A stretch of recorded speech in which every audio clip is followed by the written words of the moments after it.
Hey everyone, and welcome to a deep dive that I think you're going to find pretty fascinating.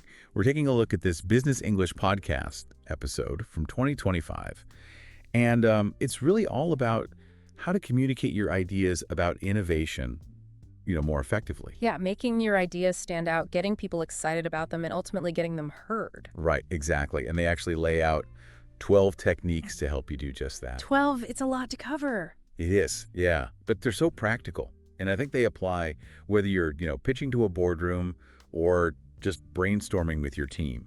So no matter where you are in your career, you're going to get something valuable out of this. I agree. The first technique they talk about is this idea of the secret language of innovation. Oh, yeah, that one really stood out to me. It's Yep. like every field has its own set of buzzwords, almost like a secret handshake to show you're in the know.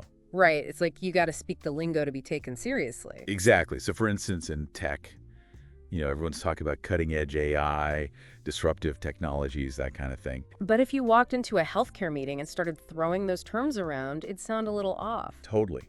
And healthcare is all about revolutionizing patient care, personalized medicine. Right. So it's not about just using jargon for the sake of it. Right. It's about choosing the right words that resonate with your specific audience. And that leads perfectly into the next technique, which is the global innovation dance. Ooh, I love that name. Yeah, It's like you got to learn the steps for each culture you're pitching to. exactly. In the US, for example, it's all about being bold and confident, disrupt the market kind of energy. But in Asia, that direct approach could backfire. It could. It's more about building trust, demonstrating respect for existing structures. And then you have Europe where data is king. Data is king. It's all about a more analytical approach, evidence-based arguments. So it's like you got to become a communication chameleon, adapting your style to each context. You do. And this is where storytelling comes in. Yes, storytelling. Hmm. Your voice, the way you emphasize words, it all plays a role in how your idea is received. Like, remember that example from the podcast about saying trans informative with an upward inflection? Oh, yeah. It totally changes the feeling. It injects this excitement and possibility. Exactly. And they also talked about mastering the innovation crescendo. Oh, yes, gradually building energy throughout your presentation until you reach that peak moment. The big reveal, the moment you unveil the benefits. It's like a musical masterpiece. You're building anticipation, drawing everyone into your vision. Precisely.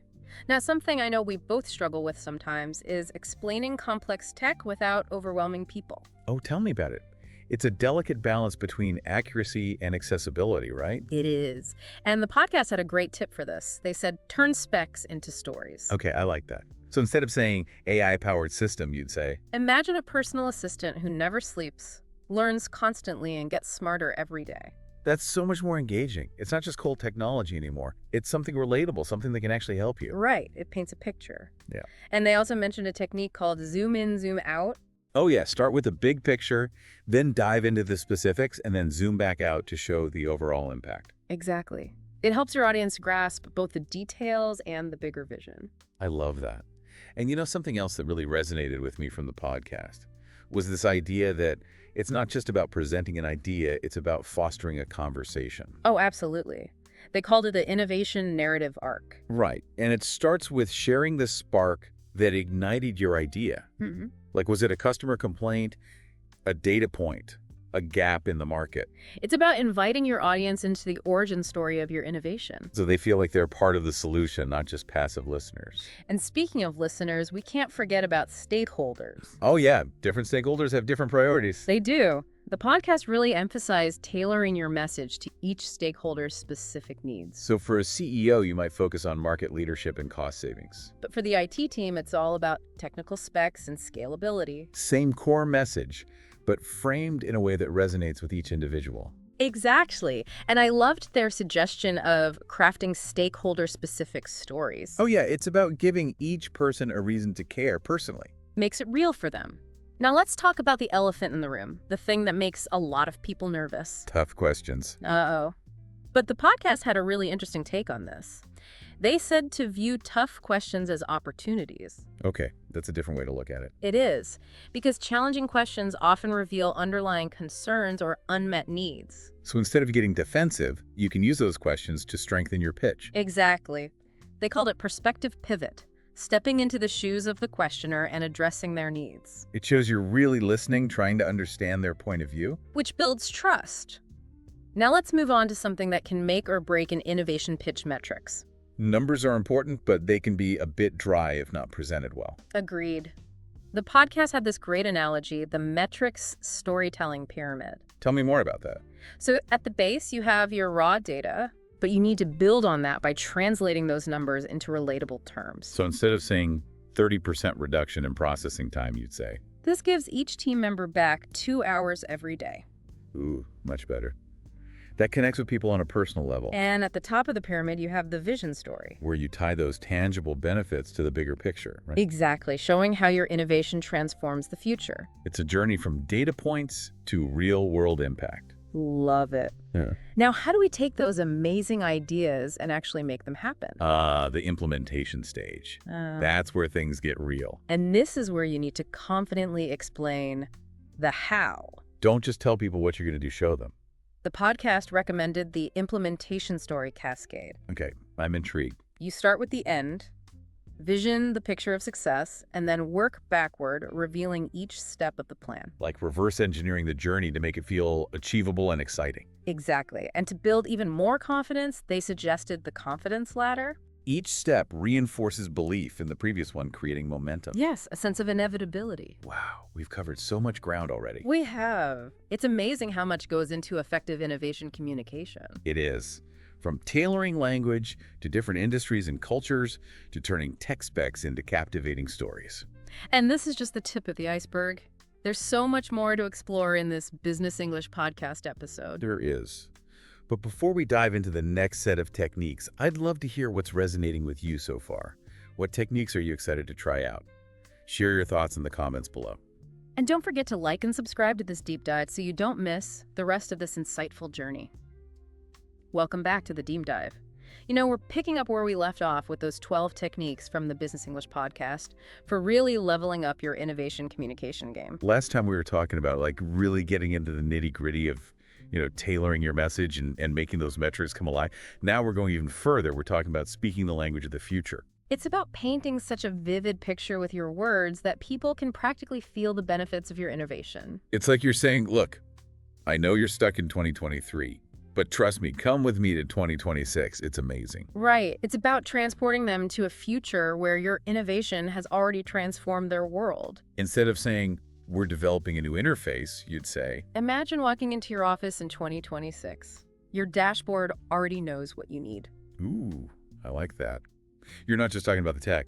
You're showing them how it improves their life. The podcast called this the Future Bridge sequence. Okay, tell me more.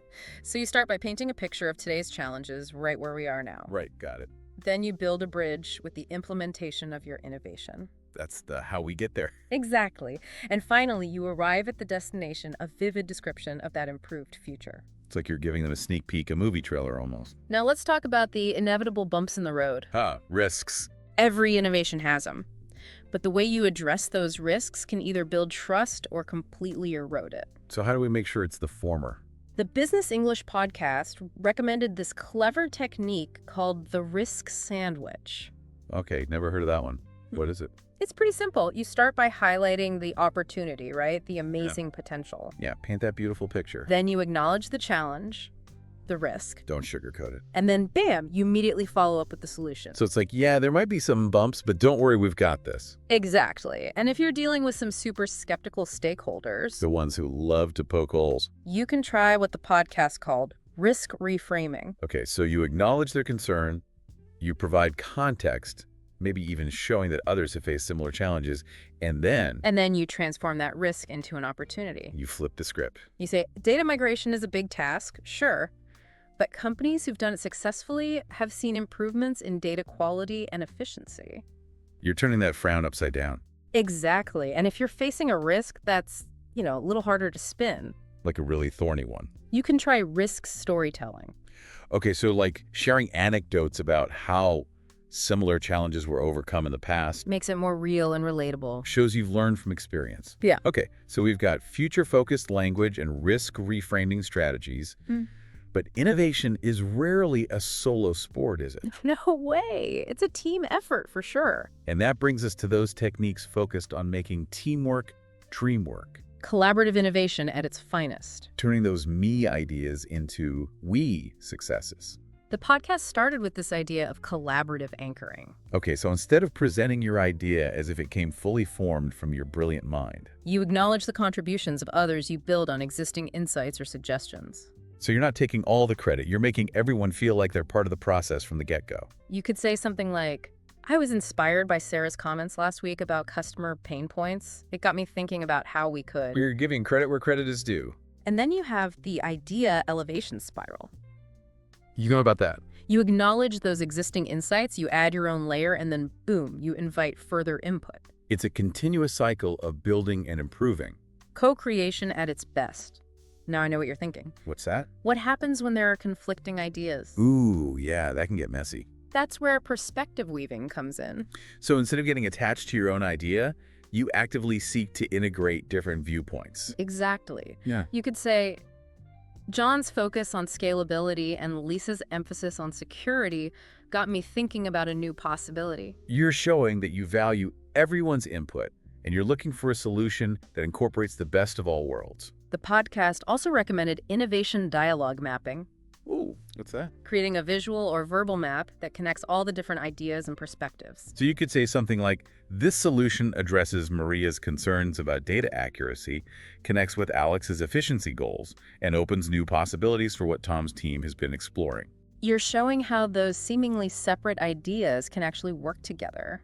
They're pieces of the same puzzle, And for those truly clashing ideas, you can use the idea bridge method. where you find that common ground and build a bridge between those seemingly conflicting viewpoints. It's about collaboration, not competition. No one's idea gets thrown out. Yeah.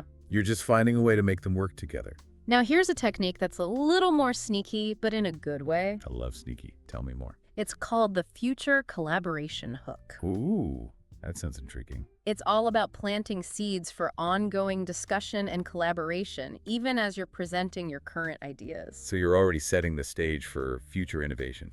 You could say this initial concept opens up interesting possibilities for the marketing team's social media strategy. Yeah. I'd love to explore that connection further with you all later. You're keeping that momentum going even after the meeting ends. And lastly, never underestimate the power of giving credit where credit is due. Oh, absolutely. Recognizing those contributions. The podcast called this Innovation Acknowledgement Chains. So whenever you build on someone else's idea, you make sure to clearly acknowledge their contribution. It fosters a culture of respect and collaboration. Makes everyone feel valued. So what about you? Which of these collaboration techniques speaks to you the most? Tough question. I'm really drawn to that idea elevation spiral. It just seems like such a practical way to keep building on each other's ideas and create something truly innovative as a team. How about you? Honestly, they're all so valuable, but that future collaboration hook really stands out to me. It's like you're leaving breadcrumbs for future innovation. It's like you're saying, this is just the beginning. The best is yet to come. Exactly. Before we wrap up part 2, be sure to share your own takeaways in the comments. What techniques are you most excited to try out? And if you haven't already, hit that subscribe button so you don't miss the final part of our deep dive into the art of innovation communication. Welcome back to the Deep Dive. It feels like we've been on this incredible journey exploring the Business English podcast and their 12 techniques for, becoming an innovation communication superstar. It has been quite the journey from, those industry-specific buzzwords to the art of crafting stakeholder-specific stories and even turning those scary risks into opportunities. Oh, yeah. And who could forget about, speaking the language of the future and making those metrics sing, It's amazing how much goes into effectively communicating innovation, isn't it? It is. But before we wrap things up, I want to make sure we touch on a few more gems from the podcast that I thought were super insightful. Okay, I'm all ears. One thing that really stuck with me was their emphasis on storytelling. Oh, yeah. I mean, even the most groundbreaking innovation needs a compelling narrative to truly capture people's imagination, right? It's not enough to just have the facts and figures. You got to weave those ideas into a story that people can emotionally connect with. A story that makes them feel something. Exactly. And the podcast hosts were really clear that this is a skill that takes practice. It's not something you just wake up and know how to do. Right. It's like any muscle, you got to exercise it. They had this great tip about paying attention to how other people present their ideas. Ooh, almost like you become an innovation communication detective. I love that. You start to pick up on those subtle things, the strategies, the things that make a presentation truly captivating. what works, what doesn't. Exactly. And the cool thing is you can apply these techniques to so much more than just those big formal presentations. Oh, absolutely. It's about bringing that same clarity, purpose, and, Yeah. enthusiasm to any conversation where you're sharing ideas. Even those casual brainstorming sessions with your team. Exactly. Yeah. And amidst all these techniques and tips, one thing that really stood out was this emphasis on authenticity. Yes, you got to be yourself. It's great to learn from others, observe what works, but don't try to be someone you're not. Find your own voice, your own style. Because at the end of the day, people connect with genuine enthusiasm, a belief in what you're sharing. They can spot a fake a mile away. Exactly. So be passionate and let your ideas shine. I love that. And on that note, I think it's time to wrap up this deep dive. Yeah, it's been a real pleasure exploring these communication techniques with you. Likewise, I feel like I've learned so much and I'm ready to put these ideas into action. Me too. Yeah. And for all of you listening out there, remember, the power to turn your ideas into reality is right there in your hands, or rather at the tip of your tongue. Go out there, practice these techniques, become the storyteller who leads others into the future. That's a great way to put it. And be sure to let us know how it goes. We'd love to hear about your innovation communication triumphs. Share your experiences in the comments below. And if you enjoyed this deep dive, don't forget to like and subscribe for more insightful explorations of the ideas that are shaping our world. Thanks for joining us. And until next time, keep those innovative ideas flowing.